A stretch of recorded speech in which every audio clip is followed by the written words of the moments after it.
Hello everybody, it's your boy Noah, aka Mac of Football, the football channel that brings you almost daily content straight to your screens. But today we are back with another banger of a video, and of course it's the time everybody loves, Champions League night. And this will be tomorrow, the Champions League games will play. So yeah, send this video to your friends so everyone can check it out. But yeah, we will be predicting all 16 of the games. Don't worry, it will be very short and sweet. Without further ado, let's get into it. First, we have Malmo playing at home against Chelsea. Now, of course, Malmo on paper, they have the advantage. You know, they're playing at home, but I mean, come on, let's just be frank here. Chelsea are going to absolutely destroy Malmo. I mean, I do not see Malmo coming away with any points, not even one. I mean, last time Chelsea played Malmo, which was actually last game week, they smashed them, and I just think it will happen again. And that is why I'm saying Mason Mount, man of the match performance, he will get an assist, he will get a goal, and it will end up being 3-0. On to Wolfsburg playing against RB Salzburg, and this is pretty much an underrated game. I do think both teams could potentially go on to the knockout rounds and be very underrated dark horses. Of course, for RB Salzburg, there is a great striker, a 19-year-old from Germany, of course, Yemi, and he is currently joint third in the top goal scorers. So obviously, Wolfsburg, they're going to have their defence on point for this game so that Adeyemi cannot score any. Wolfsburg do have a great defence, and of course on FIFA with Lacroix, I do think Lacroix will actually have a good game in real life too.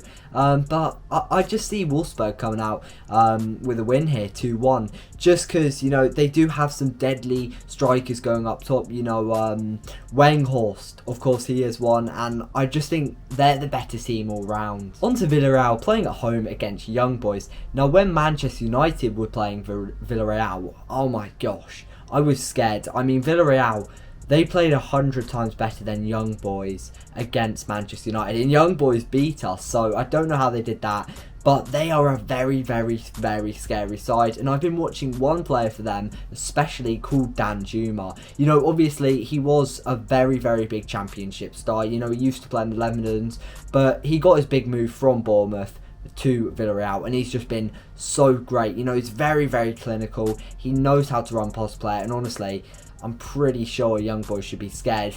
But they actually have came out with a couple good wins, especially against Manchester United, as I did say. So they could potentially be a bit of an underdog here. And I'm actually going to go with the underdog story. And I'm going to say 1-0 to Young Boys. Honestly, it is a gamble, but why not? I'll go for it. On to Juventus playing at home against Zenit. Now, Juventus, where do I start with them? They're doing terrible in the league, and Allegri, he even said in the press conference about 2 days ago that they've got to accept that they're a mid-table club, and that's not too good to hear. I mean, Zenit, they've got to make the most out of that. Just absolutely pummel at their weak points. That's what Zenit's got to do to get the win, and honestly, I do think it could go both ways. You know, Juventus, you have that wow factor, you know, great players like Chiellini, De Ligt, Dybala. It's just filled with world-class players, where Zenit, not so much. But they do have a deadly striker called Dzyuba, obviously. Very big fan of him. But I just see Juventus winning. 3-1 to Juventus, Dybala 2 goals. On to Sevilla playing at home against Lille. Now, of course, Sevilla, they are a proven side. But they're known for winning Europa Leagues, not Champions League. So Lille, they might have a bit of a chance here. Of course, they did win Ligue 1 last year, which is pretty decent for them, seeing as PSG's in their league. But this is going to be sort of a hard one to predict. I mean, best team in France, of course, with placement, but Europa League winners. I don't know who I'm going to pick, and that's why you know what, I just think it's going to be a boring game. I'm going to say 1-1. On to Dynamo Kiev versus Barcelona. Now, Barcelona fans, they'll be absolutely having a party, mate, honestly. Because they have managed to land Xavi. I am not sure if he will be managing this game. I very much doubt so. You saw with Newcastle and the new owners, the Newcastle fans, they just absolutely went wild in the stadium, and I believe it's going to be the same sort of effect on Barcelona, and that's why I do not see Dynamo Kiev having any chance. I'm not even joking, I see Barcelona winning this by 4 goals. I'm not kidding. I'm going to say a Coutinho double, and great players like De Jong to have a man of the match performance. Sorry to Dynamo Kiev, but there will just be happiness in the air for Barcelona fans. On to my favourite game of the game week, of course, and it will be Atalanta versus Manchester United. Now, I do think this will be a very, very even game. I'm not going to lie. As a Manchester United fan, when we did lose to Atalanta, it was very, very disappointing, but we showed a couple positive sides. You know, there was some glimpses of spectacularness, but we ended up losing the game. This side, I think, has gained a lot more discipline over the weeks, of course, with the horrible run that Manchester United's been on. But we're back. We've just won 3-0 against Tottenham, and I believe that Ollie, he's learning from all his mistakes. I hope we can see Donny van de Beek play, and if we do, I'm actually going to say for him to maybe get an assist or goal. But I don't think it will be too easy for us, and I'm going to say for Atlanta to score, but just go behind 2-1 to Manchester United. On to Real Madrid versus Shakhtar Donetsk, and honestly, every time Shakhtar Donetsk has played Real Madrid in the last 2 years, I predicted Real Madrid to win, and every single time they've lost. I don't know what to do now. I think I might have to go Shakhtar here. But, yeah, obviously, on paper, Real Madrid, they should absolutely be smacking Shakhtar up. Let's not lie. I mean, great players like Benzema, Vinicius Jr., Modric. I mean, when you look against Shakhtar Donetsk, players like Tete, not up to the standard. But I am going to say for a 1-1 draw, just because Shakhtar Donetsk, they've sort of beaten the system with Real Madrid. They know what they're going to expect. And I'm going to say a Vinicius Jr. goal, and as I did say, Tete goal for Shakhtar. On to AC Milan playing at home against Porto. Now, I actually think this will be a spectacular game. When you look at the history of these two clubs, you think Titans in Europe, and they're both regaining their status, really, because they were losing it over the couple of years. But I do think AC Milan will have this in the bag. Of course, Porto are a great side, but they lacked last year, and they're not doing too well this year. Of course, lost to Liverpool. AC Milan are looking so good. I mean, they just won 2-1 against Roma. Players like Rafael Leao, you know, Ibrahimovic, Frank Kessie. It's just too much.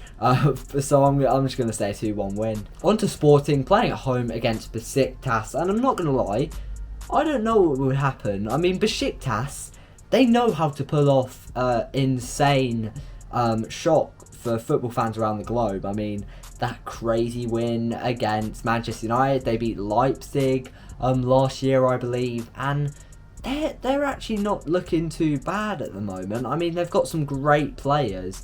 But on the other hand, Sporting, I do think they are a better team. I mean, they won the league last year by a mile. Players like Gonçalves, I definitely think a team like Liverpool should snap him up. You know, a young Portuguese attacking midfielder. He has crazy numbers, almost like Bruno Fernandes. So yeah, I'm just going to go for the safe one here, and I'm just going to say a 1-0 Sporting win. Now on to Dortmund playing at home against Ajax, and there's 2 names I want to say. Erling Braut Haaland, Sebastian Haller. What a beauty of a battle this will be. I mean, Sebastian Haller leading the top scorers by 6 crazy goals. I mean, wow, Erik ten Hag, he's created a monster. But then on the other hand, you have Erling Braut Haaland, proven for the last 2 years, I'd say, and an absolute goal machine. He actually did get Champions League top scorer last season with 10 whole goals, which is quite crazy. You know, Ajax, when you think of them and you think of Champions League, you think 2019 when they had that crazy run to the semi-final. But I don't think they're good enough right now. I mean, they've lost some great players like De Ligt and De Jong, and they're just not that good anymore. I'm going to say a 2-0 win for Dortmund. On to Sherrif playing at home against Inter Milan, and of course, Sherrif. What is going on? What is going on? They are top of their table. I'm not kidding. They don't even have a country they're based in. They're not based in anywhere. They're literally based in no man's land, and they're still beating teams like Real Madrid and Shakhtar Donetsk. It's crazy. But I think when the realisticness comes to you, it just makes you realise Inter Milan, Lautaro Martinez, they're just better than Sherrif. So I'm going to say 2-0 to Inter Milan. On to Liverpool versus Atletico Madrid. And what a game this will be. Salah, the best player in the world right now. I mean, Atletico, they have to be scared. But then again, they've just won their last match against Real Betis 3-0. João Felix is looking very, very dangerous. And then you have someone which Liverpool fans could argue that has been better than Salah when they played for Liverpool, and that's Luis Suarez. So this match will be very, very even, and it will be a lot of goals.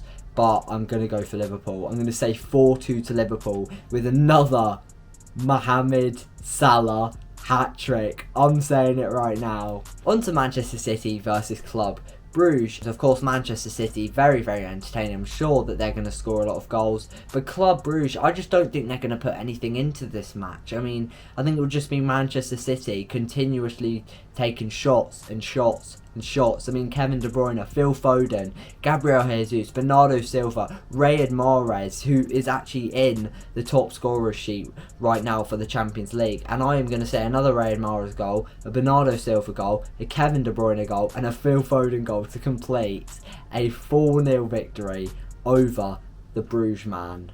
The Bruges man. What am I on about?